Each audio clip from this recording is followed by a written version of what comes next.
Hello guys, I'm Poonam Badgujar, Senior Chemistry Faculty in Vidyavinder classes, and this is our second lecture of the separation of substances. And here we are going to cover the distillation, magnetic separation, and evaporation methods. Where we have the first is the distillation. You have seen this distillation assembly I have shared with you. I'm just discussing what is happening in the distillation assembly. You have already discussed, so थोड़ा brief idea हम लोग ले लेते हैं, ठीक है। तो सबसे पहले क्या होता है बेटा, जो मिक्सचर मुझे मिक्सचर दिया जाता है लिक्विड्स का, तो इसमें सबसे पहले आपको याद रखना है कि मिसिबल लिक्विड्स होते हैं जो कि एक दूसरे में सोल्यूबल होते हैं। उन लिक्विड्स के लिए मैं यूज करती हूँ। तो यहाँ पे जो मिक्सचर डिस्टिलेटिंग फ्लास्क में मैं क्या करूंगी बेटा, मिक्सचर ले लूंगी, राइट।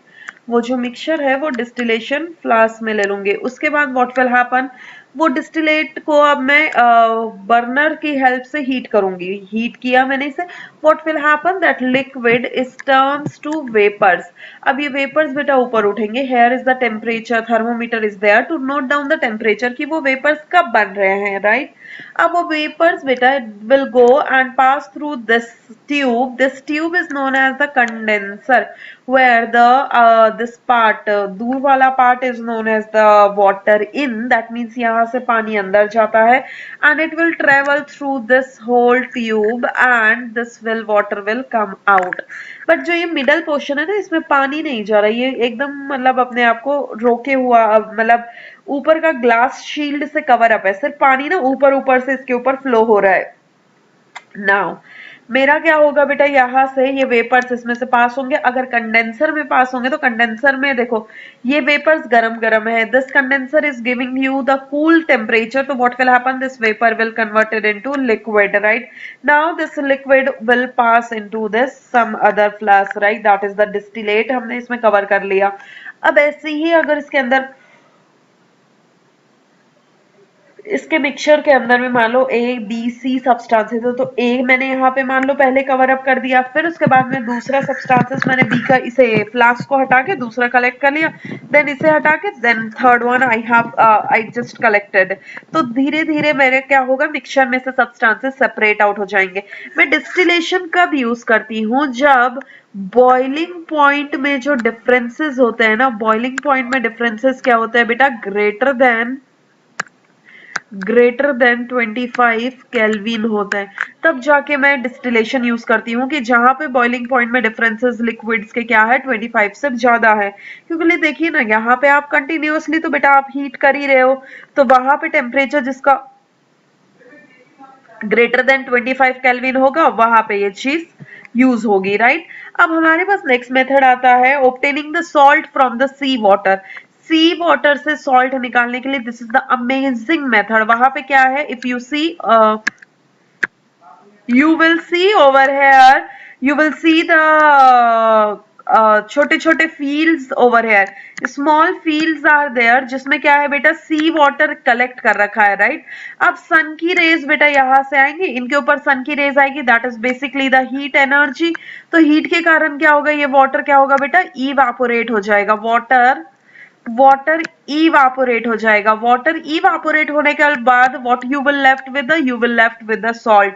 तो वो सॉल्ट यहीं पे रह जाएगा एंड उस सॉल्ट को कंटिन्यूअसली हम लोग साइड में करते रहते हैं so that it will converted into piles, bigger piles. ये नियर बाय सी आप देख सकते हो, if you have travelled towards the Mumbai and all things, ठीक है, तो वहां पे ये चीज आपको देखने को मिल जाएगी, राइट।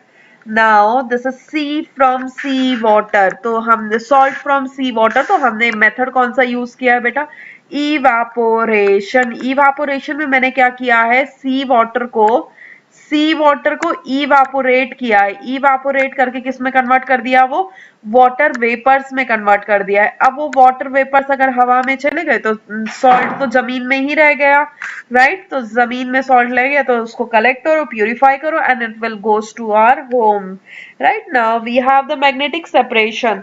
मैग्नेटिक सेपरेशन में वी हैव, यहाँ पे एक चीज हो सकती है कि कोई भी सब्सटेंस मेरा या तो मैग्नेटिक हो सकता है, नॉन मैग्नेटिक हो सकता है। मैग्नेटिक अगर होगा तो मैग्नेटिक रोलर में से पास करेगा, यहाँ से ओर में से पास करेगा। अब होगा क्या बेटा, अगर ये वाला चीज मैग्नेटिक है, याद रखना, ठीक है, इसमें से ये पास करेगा, देन अगर ये मैग्नेटिक हुआ तो it will basically stick to the roller, stick to the roller and यहाँ पे आके गिर जाएगा. Now if it is non magnetic तो यहाँ पे ये non magnetic impurity, non magnetic substance गिर जाएंगे. यहाँ पे basic this method can be used for the iron ore, it can be chromium, it can be nickel. मतलब ऐसे सब्सटेंसेस जो मैग्नेट की तरफ अट्रैक्ट होते हैं ना, उनके लिए मैं ये चीज यूज कर सकती हूँ मैग्नेटिक के लिए. आयरन, क्रोमियम एंड निकल. नॉन मैग्नेटिक के लिए नॉन, अगर ये चीज मेरी इंपॉर्टेंट चीज है तो इसमें नॉन मैग्नेटिक के रूप में मेरे पास आ सकता है सैंड, सॉइल और अदर कोई भी impurities which is a non magnetic. So कभी कभी ये होता है कि मेरी मैग्नेटिक इम्प्योरिटीज हो सकती है और नॉन मैग्नेटिक चीज मेरी इंपॉर्टेंट हो सकती है.